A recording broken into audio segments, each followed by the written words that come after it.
भारत एक बार फिर से विश्व विजेता बन चुका है, क्रिकेट का बादशाह। जी हाँ, जिस क्रिकेट को अंग्रेज अपने मन बहलाने के लिए खेलते हुए भारत आ गए थे, उसमें बादशाहत कायम कर ली है भारत ने। और एक बार फिर कल की रात जब T20 वर्ल्ड कप का फाइनल होता है, उस वक्त उन्होंने साउथ अफ्रीका जैसे दिग्गज टीम को बहुत करारी शिकस्त दी है। और इस मैच में पूरे वर्ल्ड जगत के जितने क्रिकेट प्रेमी हैं वो टीवी के साथ बंधे नजर आए। और उस पर अनुभव बांटने के लिए आज हम सीधे होशियारपुर पहुंच गए। पूरे भारतवर्ष में ही नहीं बल्कि पूरे वर्ल्ड में इसका उत्साह भारतीय मना रहे हैं। और यहाँ होशियारपुर में बलराज बल्लू जी ICC लेवल के कोच हैं, वो अपने खिलाड़ियों को मोटिवेट करते नजर आए थे। और दूसरी तरफ देखिए इनकी जो मेहनत है, जहां पर की होशियारपुर की पनीरी जो पंजाब की पनीरी तैयार होती है, ये वो ग्राउंड है। बलराज जी, आप तो लगातार 84 से लगातार जब चारों वर्ल्ड कप भारत ने जीता है, तो आप साक्षी रहे, कितना कुछ परिवर्तन देखते हैं 84 और 24 में? बहुत ज़्यादा बहुत बड़ा परिवर्तन है, क्योंकि मुझे ऐसा लग रहा है कि पहले जब 83 में कपिल देव जी जो पहला ट्रॉफी हमने लिया था इंडिया ने, उसके बाद क्रिकेट में बहुत ज़्यादा बदलाव हुआ। उसके बाद जैसे ही 2007 में 2011 में ये, उससे बाद तो आग लगी। मतलब मान लीजिए कि हर घर में क्रिकेट होना शुरू हो गया। और मुझे ऐसा लगता है 2024 में जो हमने वर्ल्ड कप जीता है, इसके बाद अभी आने वाले जो वर्ल्ड कप है उसमें हमारा टीम जो होगा वो फाइनल में होगा और मतलब सबसे पहले ऊपर होगा कि हम वो अगले नेक्स्ट जो वर्ल्ड कप है वो भी जीतेंगे हम। जब 84 में भारत ने वर्ल्ड कप जीता था, उस वक्त का अनुभव क्या रहा था? क्योंकि आप तो प्रत्यक्षदर्शी रहे, उस वक्त काफी जवान रहे, क्रिकेट में आप बने रहते थे, क्या लगता था कैसे भारतीयों ने उस वक्त सेलिब्रेट किया था सर 84 के वर्ल्ड कप? 83 में बहुत ज्यादा, उस टाइम इतना मीडिया नहीं था, उस टाइम इतना टीवी बहुत कम था, एक गांव में एक टीवी था। लेकिन वर्ल्ड कप का जो इंडिया ने उस टाइम जीता, वेस्ट इंडीज को हराया था हमने फाइनल में, तो वो जो एक तरह का जो डोमिनेशन था वो वेस्ट इंडीज में ज्यादा था, क्योंकि जो वेस्ट इंडीज बहुत अच्छा क्रिकेट खेल रही थी और 2 वर्ल्ड कप ऑलरेडी जीते थे। और तीसरा जो वर्ल्ड कप था वो लग रहा था कि वेस्ट इंडीज जीतेगा, लेकिन जैसे वर्ल्ड कप वो हमने जीता, तो वहाँ से जो सेलिब्रेशन था पूरे इंडिया में, अरे बहुत ही नज़ारा था। हम छोटे थे तब, आई थिंक मैं 10 साल का था, तो मुझे ऐसा लग रहा था कि उसका भी अभी तक मेरी गूंज है, मेरे दिमाग में वो गूंज है, अभी कैसे हम वो मैच जीते और सेलिब्रेट किया। एक खिलाड़ी के तौर पे 83 के बाद हम 2007 में भी T20 के चैंपियन बने, विश्व विजेता बने। उस वक्त 83 के बाद आपने जब देखा 2007 में, तो कितना परिवर्तन देखा क्रिकेट जगत में? अरे बहुत बड़ा, वही मैं कह रहा हूँ कि बहुत बड़ा परिवर्तन हुआ है इंडिया में, खास करके क्योंकि उसके बाद तो जैसे सचिन तेंदुलकर सर, उसके बाद वीरेंद्र सहवाग, सौरव गांगुली, तो बड़े इतने बड़े प्लेयर थे, दिग्गज प्लेयर थे। क्योंकि सचिन तेंदुलकर सर का कभी यही एक सपना था कि मैंने कपिल देव जी का, जैसे उन्होंने ट्रॉफी जीता है, तो हम भी, मेरा भी उनका भी क्रिकेट खेलने से यही था कि मैं भी वर्ल्ड कप उठाऊँ। और 2007 में सर क्या बात है, धोनी जो साउथ अफ्रीका में हम T20 जीते हैं, अरे बहुत बड़ा सेलिब्रेशन आप देख सकते हैं कि वो वहां से सर हमारा जो स्पीड था और ज्यादा तेज हो गया। जब फाइनल में आपने पाकिस्तान को धूल चटाया, अरे बहुत बड़ा मैच था वो। इतना प्रेशर पाकिस्तान के साथ जब भी इंडिया खेलता है, बहुत हाई प्रेशर मैच होता है, तो क्रिकेट का स्तर बहुत ऊपर चला जाता है। तो पाकिस्तान को फाइनल में हराना बहुत बड़ी बात है, बहुत बड़ा वो वर्ल्ड कप था, वो बहुत बड़ा मुकाबला भी था। उसके बाद 2011 में आप वनडे वर्ल्ड कप जीतते हैं, भारत वनडे वर्ल्ड कप जीतती है, श्रीलंका के साथ फाइनल मुकाबला खेला जाता है मुंबई और वानखेड़े स्टेडियम में। और उसके बाद महेंद्र सिंह धोनी का जो 6 होता है, वो अमर हो जाता है। बिल्कुल वो एक, जब जैसे वो लिफ्ट करते हैं सीधा वो 6 लगाते हैं, तो वो ऐसे आज भी दिखाया जाता है। वो जो खुशी है उस टाइम, जो टीम में जो सचिन तेंदुलकर, युवराज सिंह, बहुत बड़ा प्लेयर थे वो उस टूर्नामेंट में बहुत मैच मिला उनको, तो बहुत बड़ी वो दिग्गज थे सर। वो जो टीम बहुत बड़ी थी, वो जब लिफ्ट करता है वो शॉट के साथ बताते हैं कि हमने अब ये जो वर्ल्ड कप है वो हमारा है।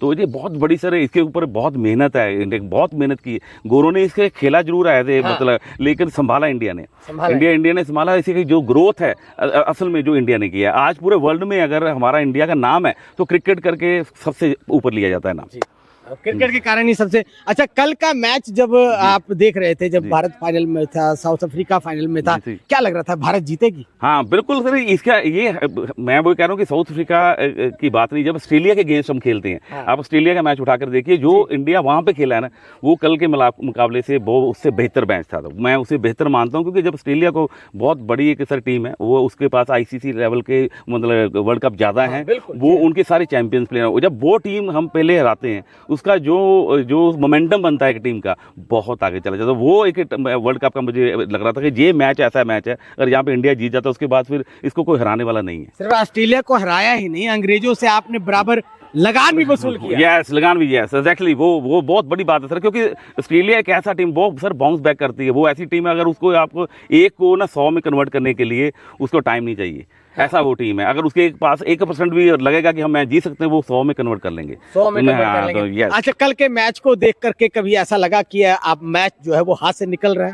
अब नहीं, मुझे ऐसा नहीं लग रहा था। मुझे लग रहा था कि सर जो बॉलिंग यूनिट है, जो इंडिया का बॉलिंग यूनिट है सर, या बुमराह है, अर्शदीप है, चाहे कुलदीप है, तो ये सर ऐसे बॉलर्स हैं, ये बहुत एक्सपीरियंस हैं। बुमराह तो हमें हमेशा ही हर मैच में उसने अपना बेस्ट कंट्रीब्यूशन किया इंडिया के लिए।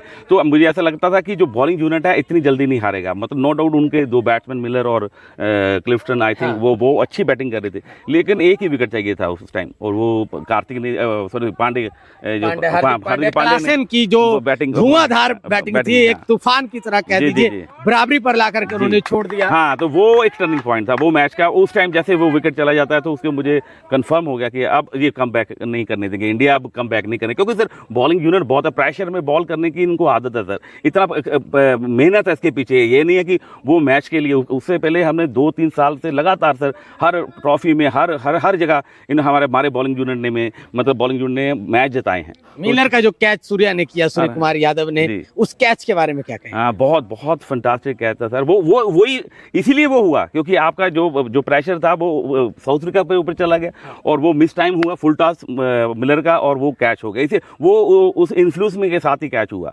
क्योंकि उस टाइम टीम में इतनी एनर्जी थी, वो अगर 2 फुट और भी ऊपर होता तो वो ले जाता कैच। अरे क्या बात है, क्या बात है। हार्दिक पांड्या के अंतिम ओवर को कराने का जो अनुभव है, अंतिम ओवर के रोमांच को कैसे आप देखते हैं, जब सिर्फ भारत ही नहीं बल्कि पूरा वर्ल्ड की जो नजरें हैं, क्रिकेट प्रेमी की जो नजरें हैं, वो फाइनल पर आकर बन गई, अंतिम ओवर के रोमांच को कैसे देखते हैं? अरे बहुत, मैं ये देखो सर, ये नहीं समझता कि 16 रन आई थिंक T20 में इतने बड़े रन नहीं है। हाँ। आप देख रहे हो कि लास्ट बॉल में भी 6 रन बन जाते हैं, लेकिन जो लास्ट ओवर करने का जो आपको हिम्मत है ना सर, बहुत है। ये पांड्या वो है जो उनका नाम, तो वो उन्होंने लास्ट ओवर किया, ये सबसे बड़ी बात है। मतलब उस टाइम वो जो सर प्रेशर होता है ना प्लेयर के ऊपर, वो 6 बॉलें करनी, ये सबसे बड़ी मतलब चुनौती होती है। बॉल के ऊपर क्या होगा ये सेकंड है, लेकिन फर्स्ट है कि आप बॉल कर रहे हो, मतलब लास्ट ओवर मैं करूंगा और मैं फेस करूंगा, मैं 6 बॉलें करूंगा, ये सबसे बड़ा एक जीत थी। मतलब वो बहुत बड़ा प्रेशर था, हम उस प्रेशर को बयान नहीं मैं कर सकता कि एक प्लेयर के ऊपर कैसे प्रेशर होता है लास्ट ओवर में,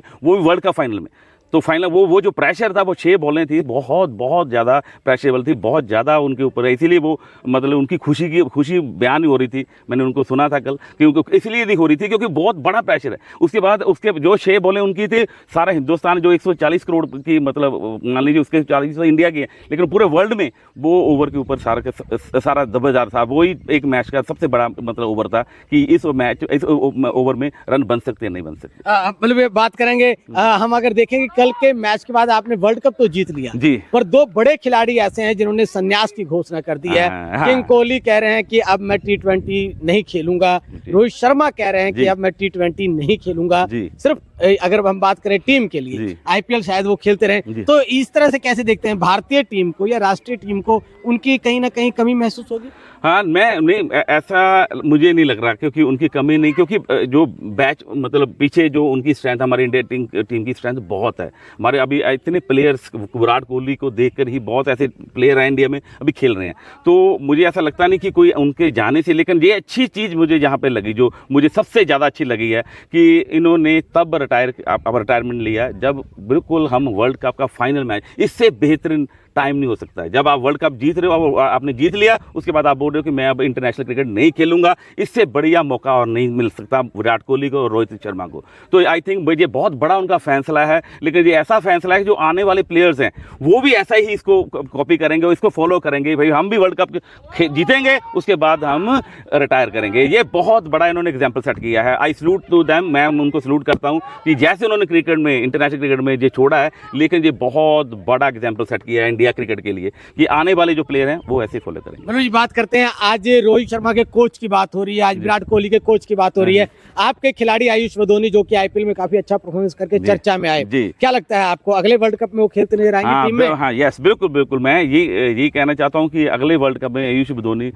जो मेरी ब्लेसिंग्स है, या मैं बच्चों को बोलता हूँ कि आप आयुष के लिए ब्लेसिंग्स कीजिए कि ऐसा ना बहुत बड़ा वो भी प्लेयर है सर, वो भी इंडिया को वर्ल्ड कप जिता कर देगा। और नेक्स्ट वर्ल्ड कप में मुझे ऐसा लग रहा है कि मैं उसे देखूंगा कि वो भी खेलेगा इंडिया की तरफ से और इंडिया को वर्ल्ड कप जिताएगा सर। और इंडिया वर्ल्ड कप जिताएगा। तो आप अपनी टीम को मोटिवेट कर रहे थे वर्ल्ड कप के लिए? हाँ, यस, मैं इनको बोल रहा था कि हम पहले इंडिया इंडिया हे पेप हे पेप। यस, और क्या बात है, इस तरह से उत्साह भरते नहीं रहते हैं। तो सर, क्या कुछ संदेश देना चाहेंगे आप पूरे भारतवर्ष को क्रिकेट जगत को लेकर के, जिनके माँ बाप कहते हैं बच्चों को खेल कूद से दूर रखना है, पढ़ाई के साथ जोड़ के रखना है, तो क्या लगता है कि आने वाले दिनों में जैसे मतलब डॉलर्स की बरसात हुई है भारतीय टीम पर कल वर्ल्ड कप जीतने के बाद, ऐसे इसमें भी बहुत बढ़िया फ्यूचर है दिखाई देता है? बहुत सर, बहुत बड़ा इंडस्ट्री है क्रिकेट, बहुत बड़ा इंडस्ट्री। मैं पहले भी इंटरव्यू में बोल चुका हूं कि जो क्रिकेट है बहुत बड़ा इंडस्ट्री है, ये ग्लोबली बहुत बड़ा इंडस्ट्री हो गया है। अगर आने वाले जितने भी प्लेयर्स हैं 110% उसकी सेटलमेंट है, उसका फ्यूचर बहुत ब्राइट है। और हर पेरेंट्स को मैं ये कहता हूं कि आप हर घर से जितने क्रिकेटर निकलेंगे वो उतना इंडस्ट्री बड़ा होता जाएगा, और जितना बड़ा हो जाता है उससे अभी हमें इंटरनेशनल लेवल पर पैसे मिल रहे हैं, फिर हमें जोन के ऊपर मिलेंगे, अब स्टेट के ऊपर मिल रहे हैं। तो मुझे ऐसा लगता है कि आने वाले समय में डिस्ट्रिक्ट लेवल के ऊपर भी पैसे हमें मिलने शुरू हो जाएंगे। अभी आईपीएल देख लीजिए आप जो छोटा T20 फॉर्मेट है हर स्टेट में हो रहा है, तो ये बहुत बड़ी बात है हिंदुस्तान के लिए। तो मैं समझ रहा हूँ कि क्रिकेट से बढ़कर कोई चीज़ नहीं है। तो मैं ऐसा समझता हूँ कि आने वाला जो फ्यूचर है, आने वाला जो क्रिकेट का मतलब जो दिग्गज प्लेयर है, बहुत जल्दी इनको और मिलेंगे मेरे हिसाब से। और जिस तरह से पैसों की बरसात होती है, इनाम की बरसात होती है, लगता है घर घर से क्रिकेटर निकलेगा। बिल्कुल घर घर से निकलेगा सर, इतनी सिक्योरिटी है। और मैं कहना चाहता हूँ कि जो पैसे की बात नहीं सर, सबसे बड़ा जो रिवार्ड है, जो आपका जब आप बाहर जाते हैं सर, मैं बाहर फॉरन में जाता हूं कोचिंग करने के लिए, तो वहां पे जब आप बोलते हैं आप कौन से कोच हैं या मैं क्रिकेट कोच हूं, तो जो एक इंडिया का वहां पर रिस्पेक्ट है सर, यार आपका टीम बहुत बढ़िया खेलता है, तो ये पर बहुत बड़ी बात है। जो रिस्पेक्ट है सबसे बड़ी है, पैसे फिर मैं सेकेंडरी बोलूंगा, लेकिन सर उससे पहले है रिवार्ड, आपका रिस्पेक्ट सर। इंडिया का आज रिस्पेक्ट है सर, हम मतलब 200 कंट्री में हमारा पूरे वर्ल्ड में नाम है हिंदुस्तान का क्रिकेट के लिए, तो ये बहुत बड़ी चीज है, ये पैसे से कहीं बढ़कर है। 23 के वनडे जो आप लोग फाइनल खेल रहे थे, जी ऑस्ट्रेलिया से फाइनल हारने का मलाल है? हाँ बिल्कुल सर, वो हाथ में मैच है, वो ये जो टीम है सर, अगर आप मान लीजिए इस हमें कोई मैच नहीं हारे, हम इस वर्ल्ड कप में हमने मैच नहीं हारे। क्यों नहीं हारे? वो सर वो फ्रस्ट्रेशन नहीं है,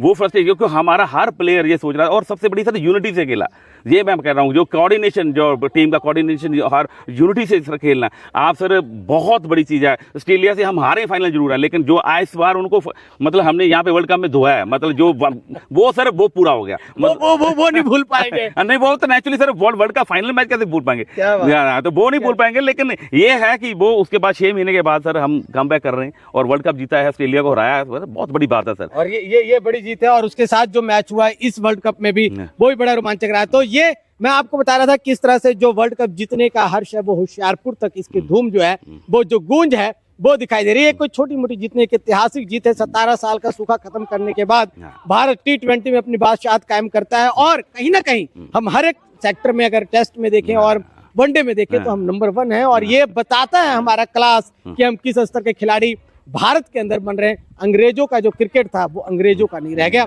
इसमें भारतीयों का डंका बोलता है और धूम बोलता है। कैमरामैन पवन के साथ मैं बजरंगी पांडे, GVC अपडेट।